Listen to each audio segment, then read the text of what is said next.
बहुत समय पहले की बात है। अमनबाद नाम के एक छोटे से गांव में अदनान नाम का 20 साल का एक लड़का रहता था। अदनान अनाथ था। उसकी माँ उसे जन्म देने के तुरंत बाद ही मर गई थी। उसके पिता ही उसका एकमात्र सहारा थे। जब अदनान 12 साल का था तो उसके पिता अचानक गायब हो गए और कभी नहीं लौटे। अदनान गांव की एक टूटी फूटी झोपड़ी में रहता था।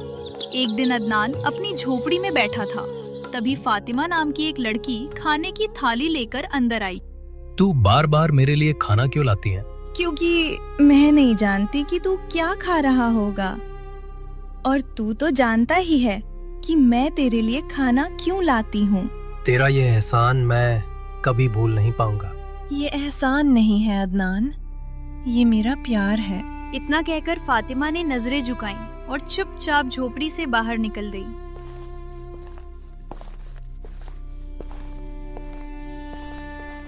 थोड़ी देर बाद अदनान बाहर आया।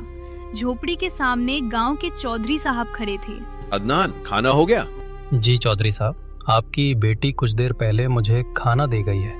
अच्छा, अब तू बड़ा हो गया है बेटा, अपना ख्याल खुद रखना सीख। चौधरी साहब, 12 साल की उम्र से आज तक आपने ही मेरा ख्याल रखा है, पर अब मुझे शर्म आती है। अब मैं कुछ काम करना चाहता हूँ। तेरी बात में सच्चाई है अदनान। गांव के पास का जंगल अब पहले जितना खतरनाक नहीं रहा। अगर तू चाहे तो वहां जाकर लकड़ी काट सकता है या शहद इकट्ठा कर सकता है। हाँ, मैं यही करूंगा चौधरी साहब। अब समय आ गया है कि मैं अपने लिए और जो मेरे अपने हैं उनके लिए कुछ करूं।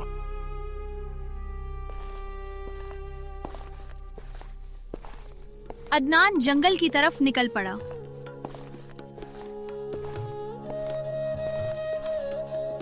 थोड़ी देर बाद जंगल पहुंच गया। आज कोई अच्छे पेड़ नहीं दिखे। कल कुल्हाड़ी लेकर आऊंगा और इन्हें काटकर लकड़ी बाजार में बेचूंगा। चौधरी साहब ने बचपन से मेरी बहुत मदद की है। अब मैं अपने पैरों पर खड़ा होकर दिखाऊंगा। अदनान के ये बोलते ही उसकी नजर एक पेड़ पर पड़ी, जिस पर एक चील बैठी उसे एकटक देख रही थी। पता नहीं क्यों वो चील उसे बहुत अजीब लगी। ये बड़े आश्चर्य की बात है। इस चील का आकार बाकी चीलों से बड़ा है और ये मुझे इस तरह क्यों देख रही है? अदनान के इतना कहते ही चील उड़कर उसके पास आई और इंसान की आवाज में बोली, मैं तुझे जानती हूँ। क्या तू जुबैर आलम का बेटा नहीं है? तू तो एक चील है, तू इंसानों की तरह बात कैसे कर सकती है? मैं नहीं, तू मेरे सवाल का जवाब दे। क्या तू जुबैर आलम का बेटा है? हाँ, मैं जुबैर आलम का बेटा हूँ। तेरे पिता कुछ साल पहले अचानक खो गए थे, जो आज तक नहीं लौटे। मैं तेरे पिता के रहस्य के बारे में बता सकती हूँ। तेरे पिता कोई साधारण इंसान नहीं थे। ये सुनकर अदनान एक बार फिर चौंक गया। मैं नहीं जानता तू कौन है। मैं तेरी बात पर क्यों विश्वास करूं? क्या तूने कभी सोचा है कि तू पिछले 8 साल से बिना पिता के जी रहा है, लेकिन गांव में कोई तेरे पिता का नाम तक नहीं लेता, कोई तेरी मदद नहीं करता, सिर्फ तेरे गांव के चौधरी के अलावा। तू मेरे बारे में सब जानती है। तू कौन है? मैं तुझे अभी नहीं बता सकती। उसके लिए तुझे पहले मुझे श्राप से मुक्त करना होगा। अदनान नहीं जानता था क्यों, लेकिन उसे उस चील से डर लगने लगा और वो दौड़कर गांव की तरफ भाग गया।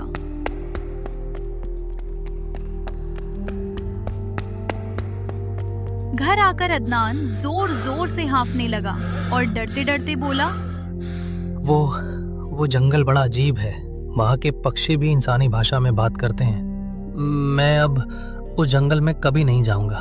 तभी वहाँ फातिमा आ गई। उसके हाथ में खाना था। अदनान को डरा हुआ देखकर उसने कहा, क्या हुआ अदनान, तेरे माथे पर पसीना क्यों है, वो भी इस कड़ाके की ठंड में?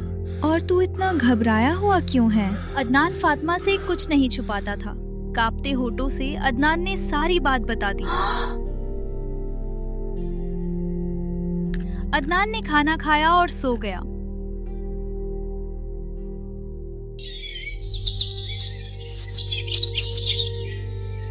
अगली सुबह जब अदनान उठा तो उसके मन का डर दूर हो चुका था। उसने अपने मन में कहा, शायद मैं उस चील को बात करते देखकर कुछ ज्यादा ही डर गया था, लेकिन उसकी बात सच लगती है। वो चील मेरे पिता के बारे में कुछ न कुछ जरूर जानती है और उसने सही कहा था, गांव में मेरे पिता की बात कोई नहीं करता। मैंने चौधरी साहब से भी जब पिता के बारे में पूछा था तो उन्होंने भी बात टाल दी थी। सिर्फ इतना ही कहा था कि मेरी माँ मुझे जन्म देने के बाद ही मर गई थी और 8 साल पहले पिता जंगल गए थे जो वापस नहीं लौटे। अदनान गहरी सोच में डूब गया और फिर दोबारा जंगल की तरफ निकल पड़ा।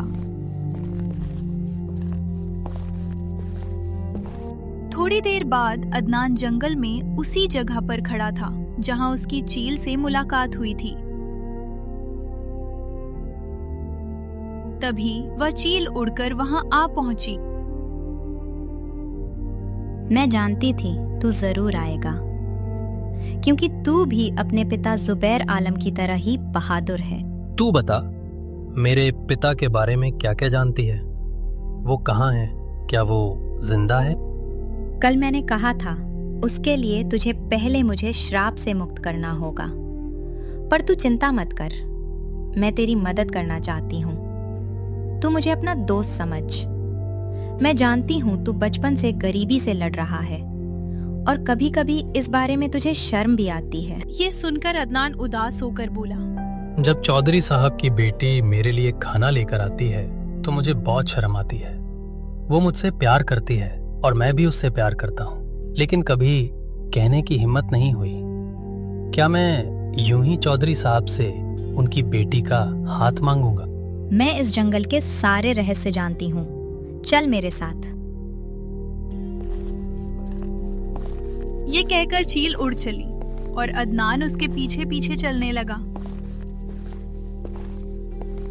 थोड़ी देर बाद चील एक गुप्त सुरंग के पास रुकी और जमीन पर बैठकर बोली, ये वह जगह है अदनान, तुझे इस सुरंग का गुप्त चाबी खोजनी होगी। अदनान चारों तरफ खोजने लगा। उसने एक पेड़ के तने में छिपी एक जंग लगी चाबी ढूंढ निकाली।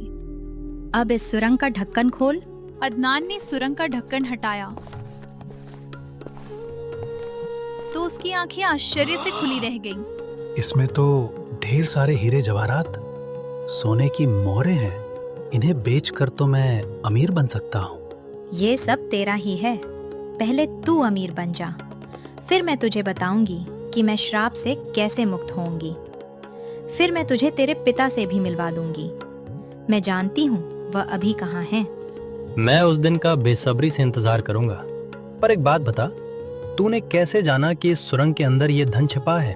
शायद तू भूल गया है, कुछ देर पहले ही मैंने तुझे बताया था कि मैं इस जंगल के सारे रहस्य जानती हूँ। लेकिन मैंने तो जीवन में अभी तक कोई काम नहीं किया है। अगर मैं ये धन लेकर गांव जाऊंगा और रातों रात अमीर बन जाऊंगा तो लोग मुझसे तरह तरह के सवाल करेंगे। उसका भी एक उपाय है मेरे पास। तू गांव के चौधरी साहब को बोलना कि तू शमशाद शहर जाकर व्यापार करना चाहता है और कुछ दिनों के लिए वहीं रहना चाहता है। फिर वहां जाकर ये हीरे बेच देना। इसके बाद जब तू अमीर बनकर लौटेगा तो सबको लगेगा कि तूने व्यापार में खूब मुनाफा कमाया है। ठीक है, मैं यही करूंगा। पर एक बात बता, अमीर बन जाने के बाद मुझे भूल तो नहीं जाएगा? बिल्कुल नहीं। मेरे धन से कहीं ज्यादा इच्छा मेरे पिता से मिलने की है।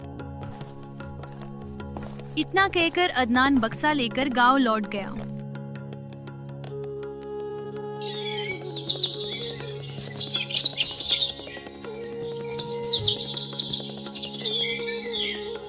अगले दिन वो चौधरी साहब के पास जाकर बोला, चौधरी साहब, मैं शमशाद शहर जाकर व्यापार करना चाहता हूँ।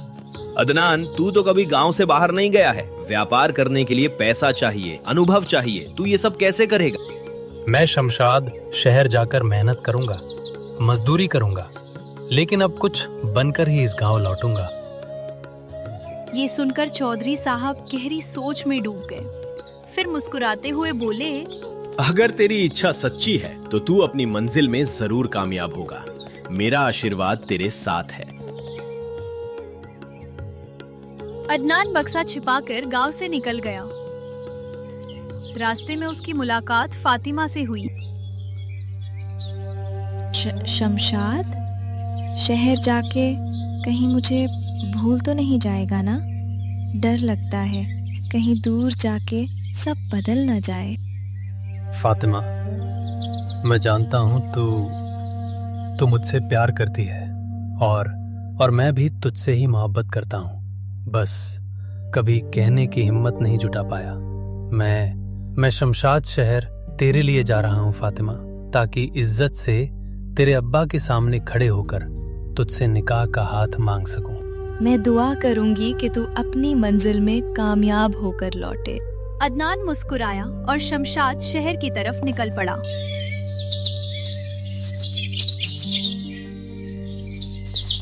वहां पहुंचकर एक सराय में रुका और बक्से से कुछ हीरे निकालकर एक जौहरी के पास गया।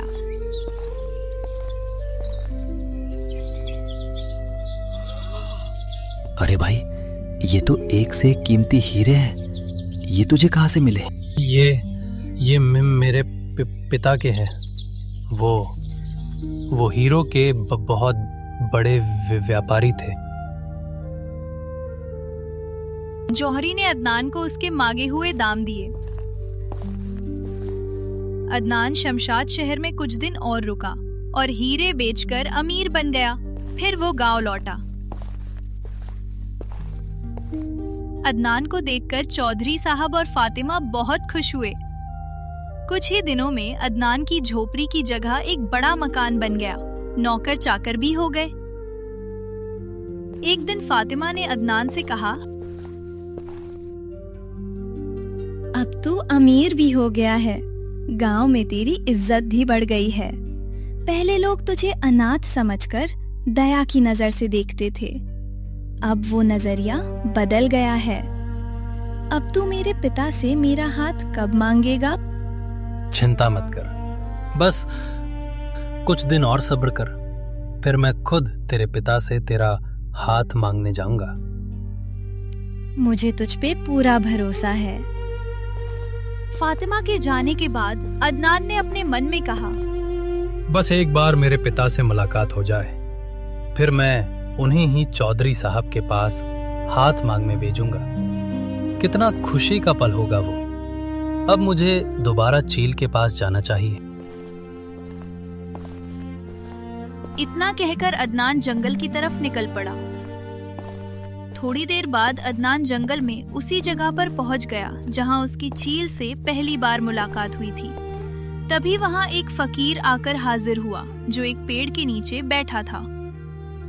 तू कौन है और यहाँ क्या कर रहा है? तेरी शक्ल किसी से बहुत मिलती है। शायद मैं तेरे पिता को जानता हूँ। मैं जुबैर आलम का बेटा हूँ और मैं यहाँ अक्सर आता जाता हूँ। ये सुनकर फकीर चौंक गया, लेकिन कुछ नहीं बोला और चुपचाप वहां से चला गया। फकीर के जाते ही चील उड़कर वहां आ पहुंची। वह फकीर तुझे क्या कह रहा था? उसने बस इतना कहा कि शायद वो मुझे पहचानता नहीं है। मैंने उसे बता दिया कि मैं जुबैर आलम का बेटा हूँ। वह फकीर एक ढोंगी है जिसने सिर्फ फकीर के कपड़े पहने हैं, लेकिन अंदर से वह एक शैतान है। मेरा उस फकीर से कोई लेना देना नहीं है। मेरा सिर्फ तुझसे और मेरे पिता से लेना देना है। अब बता, मैं तुझे श्राप से कैसे मुक्त कर सकता हूँ? चल मेरे साथ। चील उड़ते उड़ते अदनान को उस सुरंग की तरफ ले गई जहां पहले जमीन के नीचे अदनान को बहुत कीमती हीरे मिले थे। सुरंग के अंदर एक बड़ा अजीब पत्थर रखा था जो रंगीन रोशनी में चमक रहा था। कल पूर्णिमा की रात है। कल तू पूर्णिमा की रात में इस जगह पर आकर आधी रात को आंखें बंद करके इस पत्थर को तोड़ देगा। पत्थर के टूटते ही मैं श्राप से मुक्त हो जाऊंगी और तब मैं तुझे बता दूंगी कि तेरे पिता कहाँ हैं। क्या मैं इस पत्थर को अभी तोड़ दूं? नहीं, कल पूर्णिमा की रात में ही इस पत्थर को तोड़ना जरूरी है। इतना कहकर चील अचानक गायब हो गई। अदनान चुपचाप वहां से लौट आया। अदनान घर पहुंचा, तभी पीछे पीछे वह फकीर वहां आ पहुंचा। मैंने अपनी आंखों से देखा है कि तू चील से बात कर रहा था। हाँ, लेकिन तू इस बारे में क्यों पूछ रहा है? देख, तू उस चील को नहीं जानता। वो कोई साधारण चील नहीं है। मैं जानता हूं, लेकिन मेरा सब कुछ उस चील की वजह से है। वो चील मेरे पिता के बारे में जानती है और मैं किसी भी कीमत पर अपने पिता को पाना चाहता हूं। तेरे पिता अब इस दुनिया में नहीं है। वो चील तुझे फंसाकर श्राप से मुक्त होना चाहती है। ये सुनकर अदनान को गुस्सा आ गया। मैं फकीरों की इज्जत करता हूं, लेकिन तेरे जैसे ढोंगी फकीरों की नहीं। इससे ज्यादा मैं एक भी बात नहीं सुनूंगा। यहाँ से बाहर निकल जा। फकीर कुछ कहने ही वाला था, तभी अदनान ने अपने नौकरों को आदेश देते हुए कहा, इसे धक्के देकर बाहर निकाल दो। नौकरों ने फकीर को धक्के देकर बाहर निकाल दिया। तभी चौधरी साहब और फातिमा वहाँ पहुँच गए। आप तो वही फकीर हैं जो जंगल में तपस्या करते हैं। आप अदनान के घर में क्या कर रहे थे? और अदनान के नौकरों ने आपको धक्का क्यों दिया? जुबैर आलम का बेटा अदनान बेवकूफ बन गया है। वो वही गलती कर रहा है जो उसके पिता ने अपनी जान देकर सुधारी थी। अदनान के पास जो रातों रात धन आया है वो उस चील की वजह से है। वो चील अदनान को पूरी तरह अपने वश में कर चुकी है। मैंने अदनान को सच बताने की कोशिश की थी, लेकिन वो सुनने को तैयार नहीं हुआ। पिताजी, मुझे याद आया, कुछ दिन पहले जब अदनान पहली बार जंगल गया था तब वो बहुत डर गया था और उसने मुझे बताया था कि एक चील ने उससे इंसानों की तरह बात की थी। मैं आपको बताना चाहती थी, लेकिन मेरे मन से निकल गया था। तूने इतनी जरूरी बात मुझसे छिपाई? अगर वो चील अपने श्राप से मुक्त हो गई तो गांव पर तबाही आ जाएगी। गांव का एक भी इंसान जिंदा नहीं बचेगा। लेकिन अदनान तो सुनना ही नहीं चाहता। चिंता मत करिए, मैं उसे समझाऊंगी। चौधरी साहब सीधे अदनान के पास गए।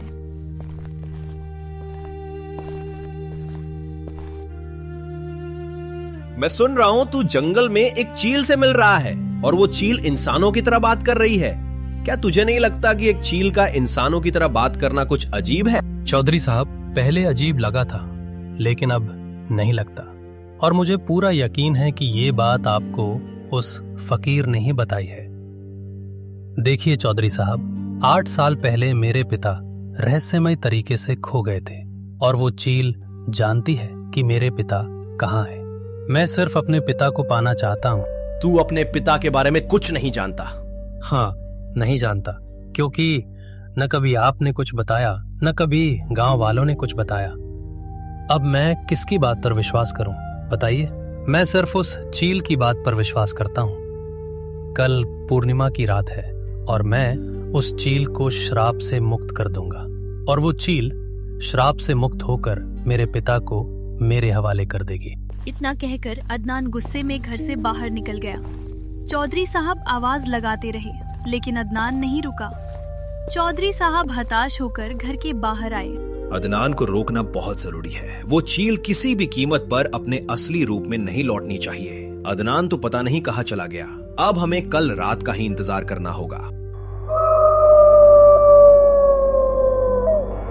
अगली रात फकीर, चौधरी साहब और उनकी बेटी फातिमा को सुरंग के पास ले गए और चौधरी साहब से बोले, मेरा विश्वास है कि अदनान जरूर यहाँ आएगा। कल मैंने अदनान और चील के बीच बातचीत सुनी थी। फकीर ने इतना ही कहा था। तभी अदनान रात के अंधेरे में वहाँ पहुँच गया। उसी पल चील उड़कर वहाँ आ पहुँची और बोली, यहाँ फकीर, चौधरी साहब और तेरी प्रेमिका फातिमा मौजूद है।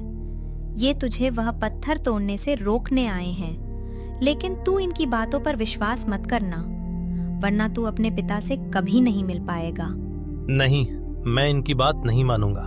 तो जा, सुरंग के अंदर से वह पत्थर ले आ। अदनान दौड़कर सुरंग के अंदर गया, पत्थर लेकर आया। अदनान रुक, उस पत्थर को मत तोड़। नहीं, मुझे किसी भी तरह से अपने पिता से मिलना है। अदनान, तेरे पिता के बारे में किसी ने आज तक कुछ नहीं बताया, क्योंकि वो एक गुप्त ज्ञान के लालची इंसान थे। वो कोई साधारण इंसान नहीं, बल्कि एक काला जादूगर थे। वो बहुत सी विद्याओं में सिद्ध थे और इस जंगल की सारी अलौकिक शक्ति को अपने काबू में करना चाहते थे। एक दिन तेरे पिता के पास एक सुंदर महिला आई थी। और उसने कहा था कि वो इस वन की रक्षक है। अगर तेरे पिता उससे शादी कर लें तो सारी शक्ति उनकी हो जाएगी। वो वन की एक शक्तिशाली डायन थी। वो तेरे पिता की शक्ति की मालिक बनकर गांव को तबाह करना चाहती थी। तब पहली बार तेरे पिता के अंदर इंसानियत जागी थी। उन्होंने अपनी सारी काली शक्ति को इकट्ठा करके उस डायन को एक चील में बदल दिया था और उसकी सारी शक्ति को उस पत्थर में कैद कर दिया था। उन्होंने डायन को श्राप दिया था, लेकिन खुद अपनी जान गंवा दी थी। उन्होंने ये सब गांव के लिए अच्छा किया था। यहां तक कि तेरे बारे में भी नहीं सोचा था कि इसके बाद तेरा क्या होगा, और अब तू उनके इस बलिदान को बेकार समझ रहा है। ये सब झूठ है। सच सिर्फ वही है जो मैं कह रही हूँ। अगर मेरे मन में कोई छल होता तो मैं तेरी मदद क्यों करती? क्या गांव वालों ने कभी तेरी मदद की है? तुझे धन दौलत, हीरे मोती सब मैंने दिए हैं। अब मैं तुझे तेरे पिता से भी मिलवा रही हूँ। अदनान दुविधा में पड़ गया। कुछ पल बाद उसने उस पत्थर को जोर से जमीन पर फेंक दिया। अगले ही पल चील रंगीन रोशनी में बदलकर एक भयानक डायन बन गई। चौधरी और फकीर सच कह रहे थे। तेरा पिता एक बेवकूफ था जिसने मुझे चील बनाकर खुद मर गया। इस पत्थर को सिर्फ तू ही तोड़ सकता था, क्योंकि तेरे शरीर में उसी का खून बह रहा है। अदनान, तूने बहुत बड़ी गलती कर दी है। अगर तू इस गलती को सुधारना चाहता है तो तुझे अपनी जान देनी होगी। इस पत्थर में तेरे पिता ने डायन की सारी शक्ति बांध रखी थी और डायन को चील बना दिया था। लेकिन अब जब तूने उसे तोड़ दिया है, पत्थर का आखिरी स्पर्श तेरे हाथ का था, इसलिए अब तू पत्थर से बंध चुका है।